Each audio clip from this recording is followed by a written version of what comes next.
Aloha Sagittarius friends, and welcome to your first week of June tarot reading. I'm so glad that you're here. Before we dive in, let's go over just a couple of quick things. Use the promo code SUMMER15 at themagicsiren.com to get 15% off all personal readings this month of June, both emailed readings and live sessions.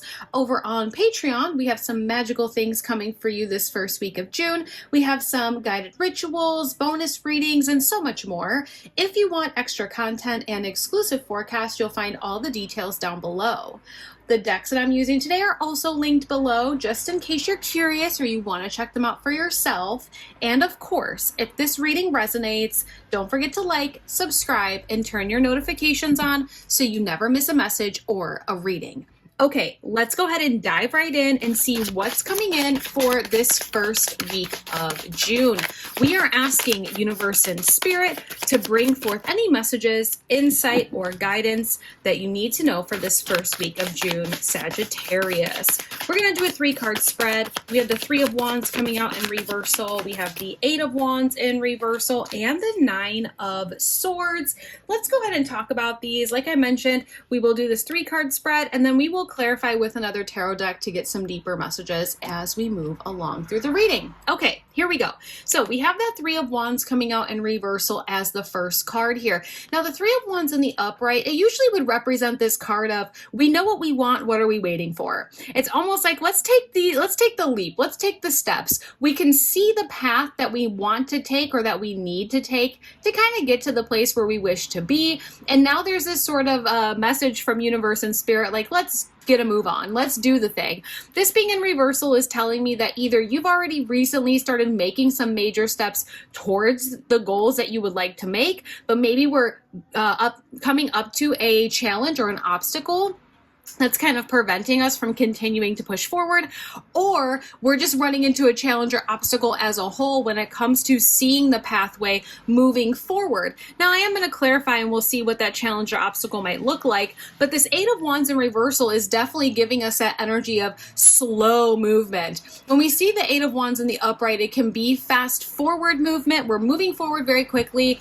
We're getting a lot of communications back and forth. We're either receiving good news or there's a lot of sort of back and forth talk about what's happening, how we're going to move forward. There's just a lot that's happening in a growth sense. These 2 cards both being in the reversal are telling me that we're really having this sort of difficult time moving forward towards the things that we want, taking those steps and making it happen. And because of that, we're not feeling like there's any real forward movement. Now, for some of you, it might be because we're stuck in our head a little bit and we're overthinking things. The 9 of Swords can really feel like we are in our headspace. It almost feels like a prisoner of our thoughts, a prisoner of our own head.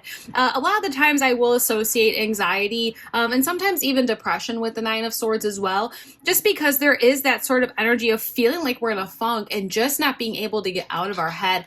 The thing about the 9 of Swords that I find interesting is that the only real color on the card is the blanket, right? And so you can see that this figure's in their bed, they're having a hard time getting out of their head, but they almost have this comfort of this blanket there. And so there is this feeling of like the only way to overcome the anxiety or the space that we're just so much in our head overthinking things of how do we move forward, how do we see the pathway, is almost kind of like pulling yourself up out of the funk and almost kind of forcing yourself to move forward, to make these forward movements towards whatever it is that you want. I want to go ahead and clarify here and see a little bit deeper on what the challenges or obstacles are here for you. We have another Swords card coming out there. We have the 4 of Swords. Again, I really think there is a lot of overthinking here. I think the biggest message for you, Sagittarius, for this first week of June is getting out of your headspace. Figure out a way to be able to not overthink things. Figure out a way, again, to not be in your head so much. Maybe there is a lot of anxiety when it comes to thinking about what direction we're heading in and how to get there. That 4 of Swords is really saying, there is a need to switch our brain off a little bit, figure out a way to take a step back and recharge our batteries. This 4 of Swords is like, okay, in order for us to be able to be at our peak when it comes to analytics and making a plan and communicating our plan, we have to be able to rest. And it's hard for you to rest because there's these constant sort of thoughts that are happening all the time. Figure out a way this week to be able to take a step back and retreat. Figure out a way to be able to kind of disconnect and not necessarily do too much of the overthinking, and maybe more of the listening to the intuition a little bit more. It's almost kind of like this Three of Wands is coming out just as a reminder that you do know what you want. So let's not try and overcomplicate things. Stay in alignment with what you do truly desire and what you do truly want, and then let's start making those slow conscious movements towards it. The Death card is coming out in the reversal. The Death card in the upright represents the transformation, right? This journey forward towards success and growth, and this sort of big ending of one sort of version of yourself and allowing a new version of yourself to be reborn. And when we see it in the upright, it's like the transformation is coming, and there is this death energy of allowing yourself to leave all of these old versions of yourself in the past so you can move towards that place of growth, happiness, and almost that sort of promised land. This being a reversal on top of that Eight of Wands, it's like a lot of you have already started this path of your transformation. The majority of you that are watching and resonating with this, I feel like you've made some pretty big decisions in the last couple of weeks or the last few months that have put you on a new path towards your own personal journey and sort of transformation. Seeing this in the reversal is telling me that we're hitting this bump in the road, and because we're hitting this bump in the road on a path that is new for us already, it's been really difficult for us to not get stuck in our headspace and really have a lot of anxiety about it. The Six of Pentacles is also all about balance, okay? So seeing the Six of Pentacles kind of coming out on top of that Nine of Swords, you know, don't be afraid to reach out to your friends and your family for some guidance and some help this first week of June. There are people that support you, that want to see you do well, that want to see you go through your transformation and really get to that place of ultimate success and fulfillment, and whatever it is that you are truly desiring at this time. So don't be afraid to reach out to those people. The Six of Pentacles is also a reminder to make sure that the relationships that you currently have in your life are of equal balance, of equal give and take. That also can go hand in hand with being stuck in our headspace. We want to make sure that if we are thinking about things a lot and we're almost overthinking things, that we're taking that same amount of time for rest, to recharge our batteries, to do things that fulfill our cups as well. Because sometimes that anxiety and overthinking things can really drain us. I'm going to go ahead and pull out the love oracles here. This is just matters of emotions for this first week of June. Any sort of emotional connections, relationships, whether it's our relationship to self, with friends, with family, we have keep an open mind. Your soulmate may differ from your usual type and expectations. Now, this doesn't have to just be about a soulmate, right? This is just keeping an open mind this week. And I think that has to do also with, again, getting out of our headspace.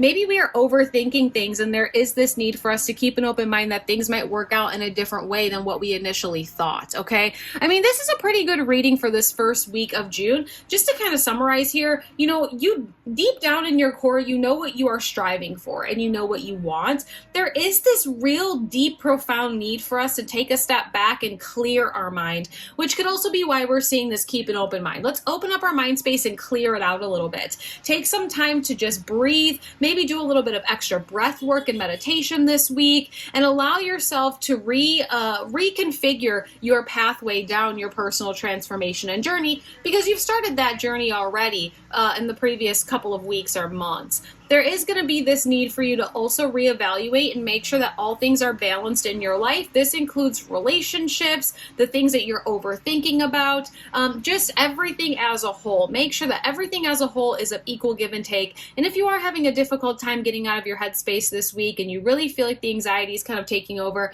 it's a really good week to reach out to your friends, your family, and spend some extra time with them as well. But overall, pretty good messages here for the first week of June, Sagittarius. I hope you enjoyed this reading, and I hope you were able to maybe find some clarity and guidance with it. If you would like a personal reading with me, you can always go over to themagicsiren.com and get one over there. But other than that, I'll see you in a couple of days for another reading. Aloha.